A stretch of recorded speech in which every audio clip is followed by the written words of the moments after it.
Good morning, Greater Latrobe. From the WCAT TV studio, I'm your host, Jaden Alisi.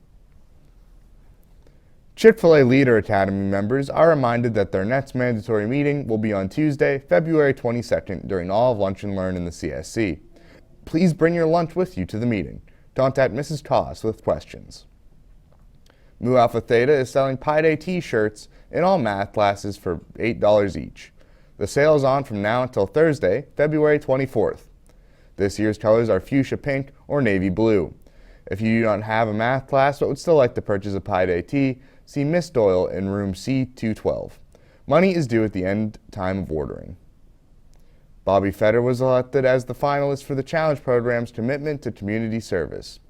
Please vote for him on Facebook or Instagram. The student with the most likes by February 21st will receive a $1,000 scholarship. Go to www.facebook.com/The Challenge Program or at The Challenge Program Inc. on Instagram to place your vote. We go to Emily Sweeney for the 3-day forecast.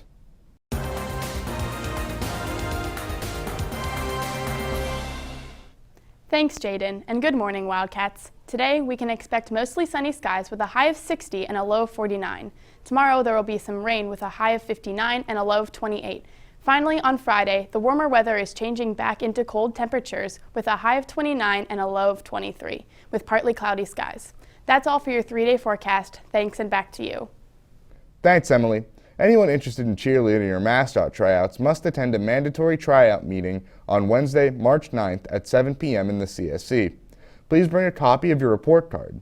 If you have any questions, you can contact Mrs. Fry in A4 in the junior high. The Challenge Program's Student of the Year competition is open until March 1st. 3 students will become finalists and win $1,000. One student will then be named Student of the Year and will win $1,500. Any student in grades 10 through 12 may apply. You do not need to have earned a TCP award to enter. Visit tcpinc.org to apply. Wondering what's on the menu today? Here is Emma Santora with What's Cooking.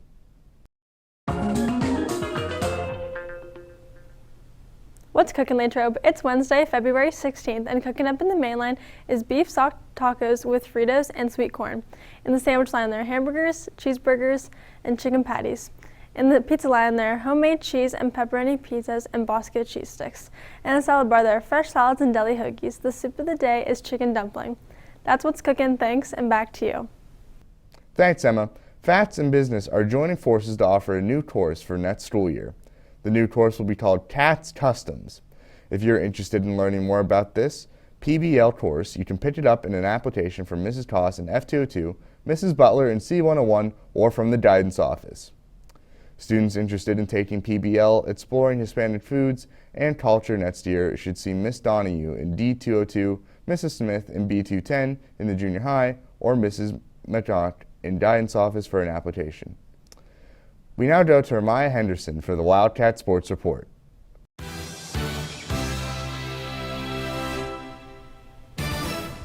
Thanks, Jaden. Today the varsity bowling team heads to Mount Lebanon for championships at 1:30. That's all for sports. We go to Luke Hamady for national sports. Thanks, Ramaya. In national sports, you could tune in the first-seeded Florida Panthers heading up the Atlantic to battle the Carolina Hurricanes at 7:30 p.m. for some NHL action. For the NBA, you can tune in a plethora of games throughout the course of the evening. Most notably, the Denver Nuggets will head to Bay Area to battle the Warriors at 10 p.m. Additionally, you can tune in to NBC or Peacock throughout the day to watch multiple events in the Winter Olympics. That's all for sports. Back to you in the studio. Thanks, Luke. Are you creative? Are you always coming up with ideas for new inventions? Then you need to take part in the Economic Day of Understanding on Wednesday, March 2nd at St. Vincent College. Students who choose to attend this field trip will work to develop a new ride for Idlewild, Kennywood, or Sandcastle, and then market the ride to their fellow students using the skills learned that day. Interested students should see Mrs. Koss in F202 for more information and to pick up a field trip form. Any student who took Interior Design 2 last year and would like their shoebox bedroom project is asked to stop by F202 at the end of the day to pick it up. Please email Mrs. Koss with any questions. Now here's Ariel Teppert with Wildcat World News.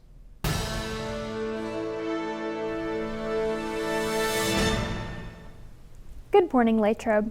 Today in Wildcat World News, as the nation looks towards Los Angeles for Super Bowl Sunday, about 70 homeless people were camping overnight at Venice Beach. A recent string of fires has residents apprehensive that they will spread to neighboring homes or businesses if the city does not enforce an existing curfew and overnight no camping law. Next up, the humongous rocket speeding through space on a collision course does not belong to SpaceX. Bill Gray, a member of Ars Technica, first reported this mystery object. After investigation, this rocket likely belongs to a spacecraft launched by China in 2014.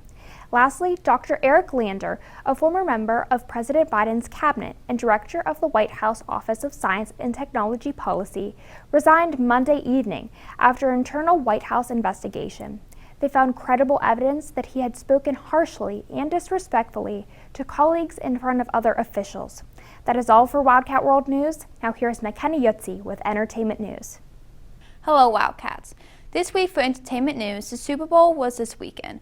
Not only did the LA Rams win, but one of the Rams family had a baby as well. Rams wide receiver Van Jefferson's wife was in labor during the Super Bowl, so he only got his son, but also a trophy as well. That's all for entertainment news. Now back to you in the studio. Thanks for tuning in to this edition of WCAT TV News. Have a great day, Latrobe.